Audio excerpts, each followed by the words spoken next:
When we last left House of the Dragon in episode 3, we saw Daemon and Corlys Velaryon fighting at the Stepstones. The war was not going good. Viserys is finally forced to promise to send them aid, and that pisses Daemon off so much that he just goes and does it without help. He's willing to die rather than accept help from his brother. This episode starts with making sure you remember that Daemon gave Rhaenyra a necklace, and the opening shot is her wearing that necklace that we see. And it turns out that she's actually sitting in a room listening to a huge line of people who have come to ask for her hand in marriage, because King Viserys said, listen, Rhaenyra, you can choose who you marry, but you gotta marry somebody, and you gotta marry somebody that makes sense. That is your duty. And it's something that she kind of reluctantly does agree to do. It turns out she's actually at Storm's End. Borman Baratheon is sitting right next to her as she's listening to these people. One of them is a Dondarrion. She basically makes fun of because of how old he is and says, I want really nothing to do with you. The next person is a young little boy. And she's like, so I have one old man coming to ask for my hand in marriage and another one who's a little boy. And it turns out that this little boy is a Blackwood. Gets in a little bit of a back and forth with someone in the crowd who's making fun of them for being a child and also just making fun of his family. It turns out that that is someone from House Bracken. They have a long feud. They have a long history. As Rhaenyra's like, listen, I've had enough of this for the day, and is walking out, they actually draw swords and they fight. And the little boy Blackwood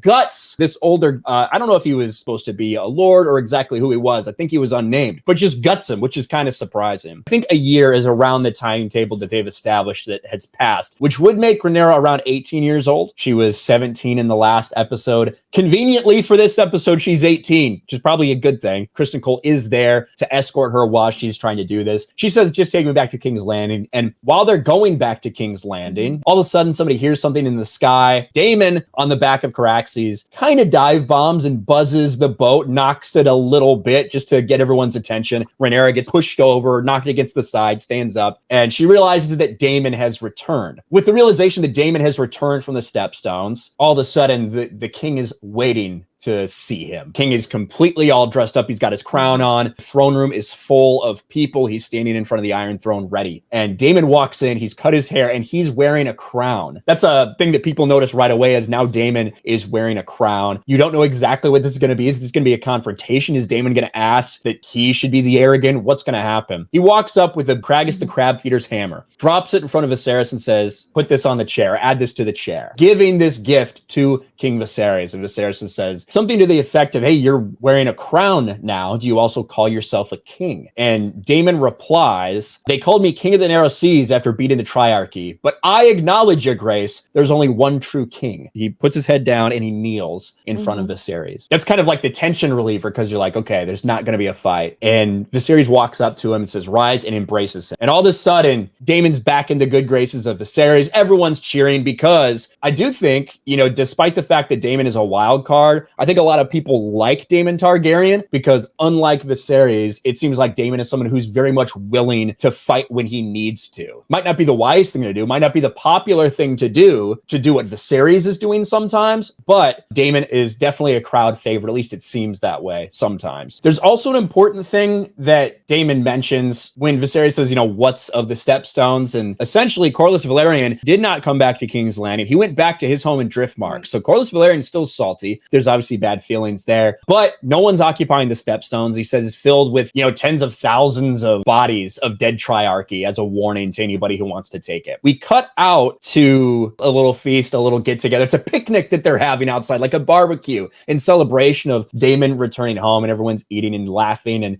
immediately Viserys and Daemon are talking with Alicent, the queen, and it's clear Viserys is so happy that Daemon's back. Viserys hated the fact that he was at odds with his brother, and he's immediately like talking Daemon up and laughing with him and things like that to Alicent. And Alicent seems a little bit uncomfortable, but is trying to play the role and is like, hey, you know, Daemon, you haven't seen all these new tapestries that are up in the castle. And Viserys is like, yeah, I'm sure Daemon would love to see this art.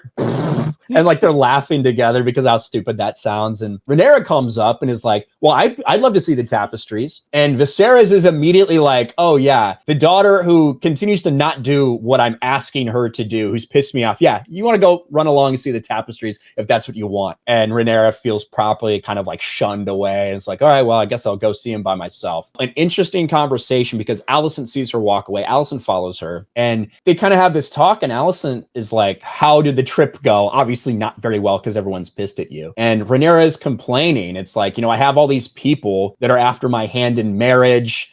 They don't care anything about my bloodline and my Valyrian blood. That's the only reason they're interested in me. Alicent is trying to put those things in perspective. Most women would be lucky to have 2 suitors. You have your choice of essentially anyone in the realm. Rhaenyra says, that's just going to be my future, is to be locked up in some castle just having babies. And Alicent has this look on her face of like, yeah, pretty much my life. And then Rhaenyra's like, oh shit, that is kind of her life, and is kind of apologetic towards that, which I thought was an interesting scene. They're obviously really good friends. They were really good friends. Then Viserys marries her best friend. There's this weird power dynamic between them because one is the heir, but one is the queen. Even though Rhaenyra probably feels betrayed, she also is beginning to realize it's not really the best life what Alicent has right now. Then we have a scene between Rhaenyra and Daemon. Rhaenyra's basically saying, why'd you come back here? I felt like you were pretty happy out in Dragonstone doing your own thing. Why did you come back? And Daemon's like, oh, I really missed home. But Daemon is like admiring the necklace that he gave her. Daemon's kind of looking at her a lot.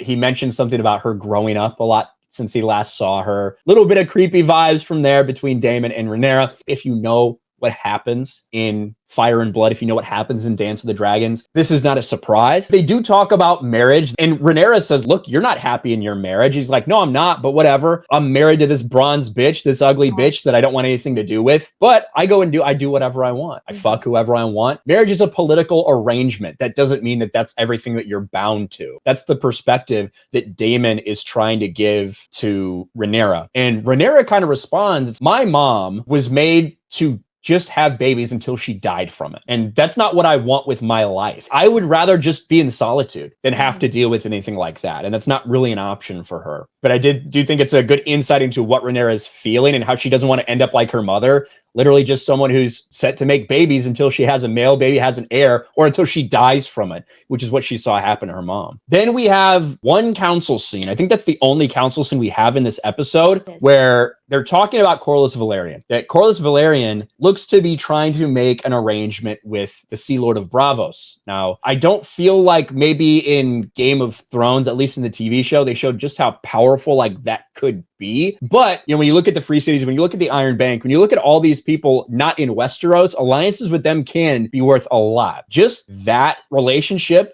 is showing them, and the council knows that, and Viserys knows this. If this is allowed to happen, if this alliance is allowed to happen between Corlys Velaryon and the Sea Lord of Braavos, then that could lead to very bad things. That will ultimately lead to a big war, and that's not something that anybody wants. So they're like, well, we need a marriage proposal of our own. Of course, everybody knows what people are thinking about this. And with Rhaenyra hears this as well. And so she's thinking about it too, because she's in there for the council meeting. Then we go a little bit to these back and forth segments where we do see Alicent just holding a screaming baby alone, trying to take care of the baby. Doesn't look super thrilled, but again, the baby does look like it's probably about 1. She was pregnant in episode 3. That's how we know probably about 1 year has passed. We go back to Rhaenyra, who goes into her chambers. Kristen Cole is watching her door, as always. They're very close. And goes into her chambers and she sees there's this satchel there. She starts unpacking it. She sees random clothes and also a little piece of parchment, which is a map to something right beside her in her bed chamber. And she goes and she pushes on this where this red X was. Somehow there's a hidden passage in her door.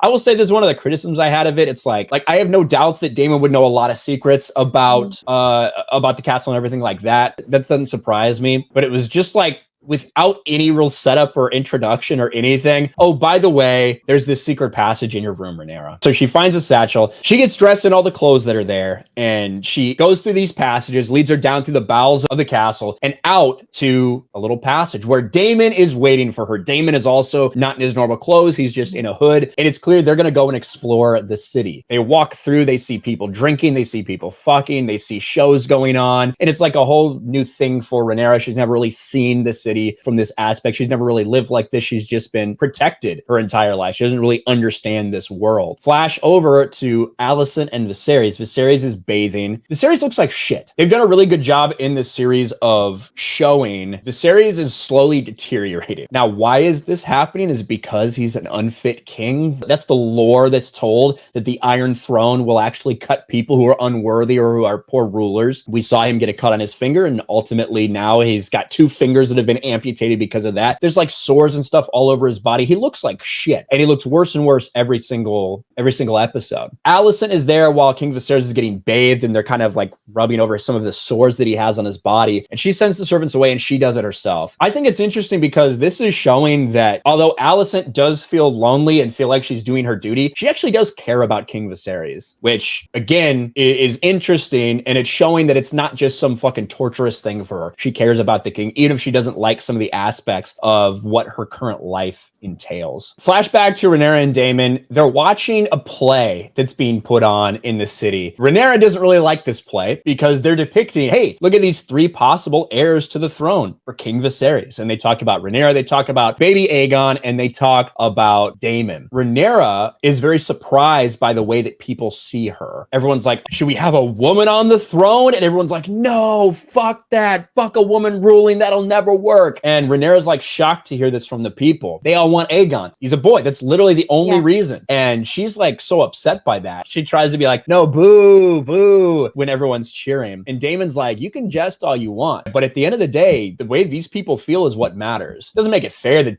because you're a woman, they don't want you on the throne, but it is the reality of the situation. So Daemon's like trying to get her to understand that no matter what happens, people are going to have problems with her on the throne. It's going to be like a tough uphill battle for her to climb, for anyone to take her seriously. It kind of pisses her off a little bit. She ends up like tasting some random food or something, and Daemon's like, hey, you have to fucking pay for that out here. And she throws it and runs away, and Daemon's like, oh, I'll get her. And there's this little fake chase scene they do as they run through, but she does run into somebody. She runs into Sir Harwin Strong. I don't know if it's actually going to go the way they do it in the book at all, but there is some things that happen potentially in the future. If that is Harwin Strong, and this is the Harwin Strong we're talking about in the future with Rhaenyra, that might not be the first time they interact. He sees her and is like, what are you doing here, princess? What are you doing out at night? And then he sees Daemon with her as well. And he says, okay, kind of ignores her and lets her go. Go back to Alicent. Alicent gets woken up in the middle of the night because the king needs her. Yeah. And we get a very uncomfortable scene of an old King Viserys on top of Alicent Hightower fucking her as she looks completely uninterested. She's just laying there and looking to the side. It looks like she absolutely hates what she's having to do, but this is her duty. That is completely contrasted with the scene that gets set up next, where Rhaenyra and Daemon go into a pleasure house, and Rhaenyra's like, what is this? And Daemon's like, fucking is a pleasure, right? It can be pleasurable for everybody. This is where people come to get what they want. And he also takes off his disguise and makes her take off hers as well, which makes you wonder if he wanted people to know who they were. They're kind of notable with their fucking hair. Daemon and Rhaenyra kiss. He puts her up against the wall. It looks like they're about to fuck. She's like really into it. She wants it. Contrasted with what's going on with Alicent, who just looks like she's completely under. And that's kind of what they're showing, right? They're trying to show the difference between marriage and sex as a duty versus sex as a pleasure, and what Daemon's trying to introduce Rhaenyra to. Daemon, as he's had problems with before, can't get it up, gets frustrated and goes away and just leaves Rhaenyra there. And Rhaenyra doesn't really know how to feel about that. She was into it. She wanted it to happen. But as she leaves this brothel, this pleasure house, there's a young boy there that clearly sees her. And you can tell this person knew who she was. And that's going to come into play in a little bit. That was the entire point of this sequence, was to show you how Alicent feels about having sex and how Rhaenyra is about to feel about having sex. I think it does a pretty good job of showing you the dichotomy of those things. Rhaenyra goes back to the castle and like runs into her room, and Criston Cole like sees her go into his room and he's like, what the fuck? Because she was in the room. He was keeping watch outside her room. She never went out, and all of a sudden she goes in. So Criston Cole is like, hey, princess, are you okay? Like, what's going on? She doesn't answer. He's about to go tell like the Lord Commander and everything. Something's going on. And she says, no, don't tell anybody. And she steals his helmet, lures him inside the room, flirtatiously, playfully, shuts the door, and then kisses Criston Cole. Criston Cole and her have had this relationship, this flirtatious relationship, and now she kisses him. So for Criston Cole, they swear like, hey, I'm going to be chaste. I'm not going to have sex. I'm not going to get married. I'm not going to father any kids. He is looking very uncomfortable as Rhaenyra pulls him closer to her bed, as Rhaenyra starts to take off his armor. He has a kind of a decision to make. So there is like a power dynamic going on here, because he's a man, but she is the princess. She could make his life a living hell if he doesn't do what she wants, but also he wants it. But if he does do it, he could get killed. Like so many things, so many bad things could happen to Kristen Cole because of this decision. But he eventually does make the decision to go. Whether or not it was totally up to him or not, that's what happens. Him and Rhaenyra have this very long sex scene. I thought it went on way too fucking long. I thought it was clear that this episode was directed by a woman that wanted to show a woman getting pleasure. I felt like it didn't need to be that long. You could have shown everything they needed to do without it taking up this much time. They show a moment like where she goes to the bed and he stands there. And there's a moment where he kind of like looks back and makes the decision to go. And I think that's what they're trying to show with that. Overall, went on a little bit too long. Right after that scene, Otto Hightower gets alerted that a messenger from the White Worm has a message for him. And he goes out to the grounds, and the boy that saw Rhaenyra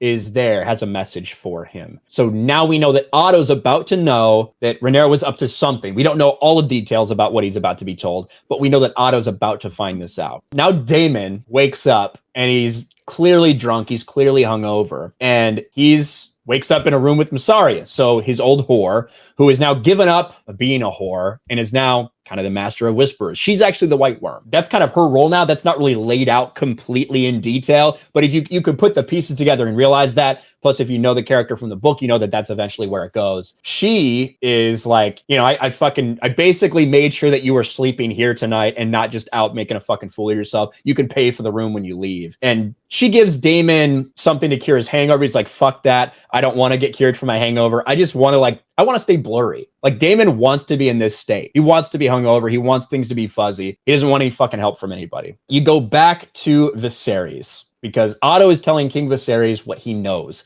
Otto says Rhaenyra and Daemon were spotted in a pleasure house coupling. Viserys gets really fucking mad, wants to know who the source is, wants to know who he heard this from because he doesn't want to believe that it happened. Now, to be fair, they didn't actually have sex. They did go to a pleasure house. They did kiss, but they didn't have sex. Alicent is overhearing all of this happen. So Alicent goes to talk to Rhaenyra by the weirwood tree. A lot of these conversations are happening in front of this weirwood tree, just to put that out there, which I don't know if that's going to come into play. I don't know if that means something in the future, if they're going to be able to show that that's how some people, like someone like Bran, could potentially know about these things that happened because all these conversations happen in front of the weirwood tree. I don't know. That's just it's a weird thing that all these conversations between Daemon and Rhaenyra, between Rhaenyra and Alicent, between everybody, a lot of it happens in front of this weirwood tree. Either way, Alicent says, my father said that you and Daemon fucked. I know you Targaryens have queer customs. Tell me if this is true. When Rhaenyra first gets there, it's like, hey, tell me what happened last night. And Rhaenyra's like, oh, fuck. Does she know that I just fucked Kristen Cole? And then it's like, no, you and Daemon. And Rhaenyra's like, I didn't do it. I didn't do anything. Nothing happened. She denies having sex with Daemon. Yeah, we went out to the town. We got drunk, but he went home with a whore. We never had sex. Nothing like that happened. Then she goes the extra step and says, my maidenhood is intact. To question my maidenhood is improper. And Alicent then feels a little bit bad for questioning her, believes what Rhaenyra is saying. And to be fair, Rhaenyra didn't lie to her about Daemon. She did lie about still being a virgin. And before, with what Alicent did witness between the conversation between Otto Hightower and Viserys is like, no, you've been manipulating me for a long time. Don't act like you think I'm stupid. I'm not that stupid. I see what you're doing. And you are bringing this to me, this unverified information because you want to ruin Rhaenyra's reputation, because you want your own blood on the throne. You are so willing to get your grandson on the throne that you would fucking ruin the reputation of my daughter with no evidence. That precedes the Alicent and Rhaenyra conversation. Then Daemon returns. And is drunk as fuck, immediately gets met by the King's Guard and dragged into the throne room. And you see Viserys dressed. He does not look weak. He does not look ill. He looks fucking pissed, like he's ready for battle. This is Viserys that we don't often see in this series. And he basically walks up. Daemon's on the ground, fucking in front of the Iron Throne, just drunk as shit. And Viserys is like, well, fucking tell me. And Daemon's like, I need to know the allegation first before I can vehemently deny it. Viserys, did you fuck Rhaenyra? Were you with Rhaenyra last night? And Daemon, even though they didn't fuck, Daemon doesn't deny it. Daemon essentially accepts this. And Viserys is pissed. Viserys is holding a knife to his throat. Viserys is pissed that Daemon is essentially admitting that he did this. And he says, don't you understand what taking her maidenhood means? Like what that means to marry her off to anybody else? Don't you understand the problems you're causing? And Daemon's like, no, because that doesn't fucking matter. You're the king. The only thing that matters is your word. Why are you so worried about what everybody else is talking about? What you say is the only thing that fucking matters. If you say she has value and can marry somebody, that's all that matters. And Viserys is like, what am I supposed to do now? And Daemon says, let her marry me. Wed her to me. Let her be my wife. And says, you already fucking have a wife. And he says, so? Like Aegon had 2 wives. Why does that matter? We're not bound by these rules. We're not bound by the rules of the fucking normal people. We're Targaryens. And, you know, ultimately Viserys says, get out of here, get out of King's Landing, go back to the Vale, go be with your actual lawful wife. Get out of here, stop causing me problems. So you see a Viserys who is so excited for his brother to come home immediately is banishing him again because Daemon just has to continue to Daemon. And even though nothing happened, Daemon pretended like it did. And it makes you wonder if, was this Daemon's plan all along? Was it Daemon's plan to be spotted going into this pleasure house? Because they did take their hats off. You could see their hair. They knew who they were. People knew who they were walking through there. So was this Daemon's plan to potentially soil Rhaenyra's reputation enough that maybe he could marry her? That's all the thoughts that are like going through my head as I'm watching this play out. Obviously, that is advantageous for Daemon because it gets him that much closer to what he really wants. You know, he does want that power. So that's kind of what was going through my head as I watched all this happen. Flip back to Alicent and Viserys talking about this, and Viserys essentially believes Daemon when Daemon said it happened, but Alicent thinks Daemon's lying about it. He's like, listen, Rhaenyra promised me this didn't fucking happen. I have a tendency to believe Rhaenyra, and we all know that Daemon's just going to do things that we wouldn't normally expect. So I think you have to consider the possibility that like Daemon is lying. Finally, Viserys and Rhaenyra talk. Viserys brings Rhaenyra to him and they have a discussion. We get to see the dagger once again. And Viserys is trying to show again to Rhaenyra, who has a tough time remembering this lesson that Viserys is constantly trying to teach her, that they have responsibilities. They have duties. It's about more than just what you want in life. Shows that the dagger that we have, the same dagger that gets used in Game of Thrones, the same dagger that we've seen before in this series, actually not only is just a dagger, but when you heat it up, it shows a message that Aegon wrote in their prophecy about the prince who was promised. Something that I feel like really got forgotten, I guess, in Game of Thrones, in the series. All the different theories about the prince who was promised and Azor Ahai and all this stuff that really just kind of got thrown to the wayside in the actual series. Whether we ever see George R. R. Martin's books, I don't think that'll ever really happen. It wouldn't surprise me if the prophecy is meaningless, because that would be a very George R. R. Martin thing to do. I think them bringing into it is a mistake, because in the very first episode, Viserys goes on this long rant. It's been passed down to every single heir. Like, this is a very important thing. The Song of Ice and Fire, what the Aegon's vision. It's not reality though, because not every person in this line of succession, it hasn't always been that way. Specifically, Viserys would be Viserys' grandfather, the king that was before him, Jaehaerys. It's not like him and fucking Maegor were buddies. Like, there was a fucking battle, right? And then Maegor ends up dying. There's no way that prophecy got passed down from Maegor to Jaehaerys. You know what I mean? So the whole premise doesn't make any sense, but I guess they didn't actually show those things happening in this show. So maybe, you know, you're supposed to not think about that, and forget about that. But whatever. I do think that's a dumb thing they continue to do, trying to connect it so much to what we did see in Game of Thrones. Maybe for the normie audience, maybe it works. Maybe they like seeing that. Maybe they like hearing Song of Ice and Fire. Maybe they like hearing Prince that was promised. It's not necessarily something that I really fucking care about. So they're talking, and Viserys essentially says, like, Rhaenyra, it doesn't matter whether this happened or not. It doesn't fucking matter whether you fuck Daemon. Perception is reality. And Rhaenyra says, listen, this isn't fair. If I were a man, I could have 12 bastards and no one would bat an eye. And Viserys is like, maybe, but you're not a man. You're a woman. There are different fucking requirements. Genders are a thing. You know, he's almost saying, listen, life's not fair, but this is the reality of the situation, Rhaenyra. And because of this, you're going to force my hand. You're going to force me into making you marry Laenor Velaryon. And Rhaenyra essentially says, okay, but if I'm going to be forced to do my duty, you have to too. Because you and I both know there's somebody whispering in your ear that doesn't have the best thoughts of the realm at hand. And that's Otto Hightower. Otto Hightower has been doing these things. Otto Hightower spread this to ruin my reputation because he wants Aegon on the throne instead of me. And Viserys takes that under advisement and does exactly that. He confronts Otto Hightower. You were the hand before I was king, and I kept you on his hand. You did a great service to the king before me, to my grandfather, all these things. But I can't trust you anymore. It's clear that you're thinking about things other than what's best for the realm. So even though you've done a great duty over the course of your life or the course of your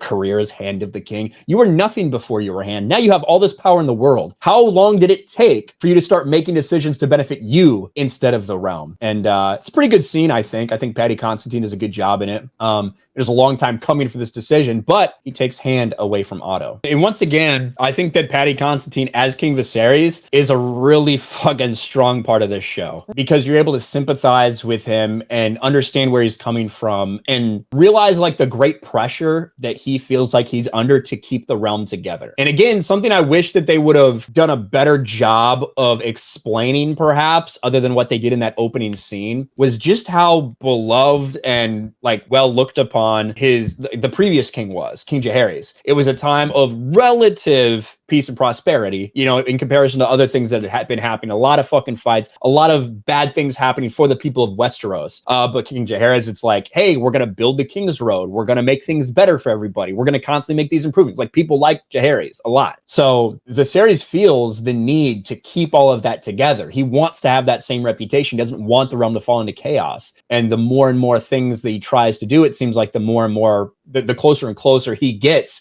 to that chaos happening, to the point where now he needs to make Rhaenyra marry Laenor Velaryon. And then the last scene is an interesting one. You see a maester walking into Rhaenyra's room and, dropping off a little potion or something that was brewed for her, a drink. She's like, oh, what's that? He's like, oh, well, it makes sure that there's no unwanted complications from any decisions that you may have made. It's the morning after pill. That's what it is. The king has had a maester go to Rhaenyra for a morning after pill to make sure that if she did fuck, that no baby comes from it. So that's the way it ends, with Rhaenyra just staring at this plan B pill, basically, that's been put in front of her. Overall, again, this sets up so much, because this coming battle that's going to happen, where you have different people taking sides for whoever they think should actually take the throne. A lot of it gets set up in this, with Otto Hightower scheming and Viserys basically calling him out for it. Otto Hightower and Alicent Hightower do have a role to play in the Dance of Dragons, at least the start of it. Criston Cole has a role to play. He's going to get a little bit upset at Rhaenyra for some things that might happen in the future. So they set that up today. Also, Rhaenyra's entire reputation, shall we say, it continues on. There are whispers and things that happen. One of the reasons that I don't think the Valyrian should have been black is because, specifically, some kids that Rhaenyra may or may not have in the future, there's questions as to whether that's Laenor's or not. Laenor likes dudes. They think maybe Rhaenyra, maybe these aren't his kids, something like that. You would know if they're Laenor's kids because they might look a little bit like him. That's all I'm saying. So I don't know. And when you change things like that, you do change things. Maybe they won't do that. Maybe they won't follow that part. But I don't know, it's just out there. But this sets up a lot of what's to come in Dance of the Dragons.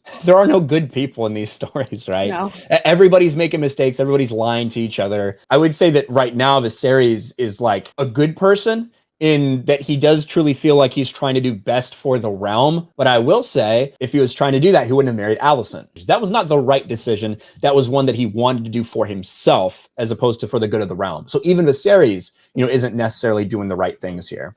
And that's my review and breakdown of House of the Dragon Episode 4. Like I've stated many times before, I'm really liking this show, and I think Episode 4 continued to build on everything they had done in those first 3 episodes. Now, full disclosure, I've already seen Episode 5. This has been edited from a live stream I did after Episode 4. The Episode 5 review will be on the channel shortly as well, and then we're going to get all caught up. If you want to watch me while I do these live and participate in the chat, participate in the conversation, which I love, because I love seeing that people are actually enjoying this show, make sure to come to RK Outpost Live. I do streams on Monday afternoon, 2 p.m. Eastern, where I go over the episode that released the previous night. Let me know what you think about the format of these videos, about the style of these videos. Not like most things I do, but I definitely wanted to put these on the channel for everybody. Smash a like button, subscribe to the channel, ring the bell for notifications, share this video out there, and I'll talk to you later.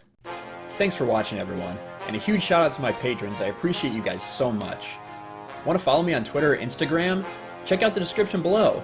You'll find links to my P.O. box and my Patreon as well. And I'll talk to you guys later.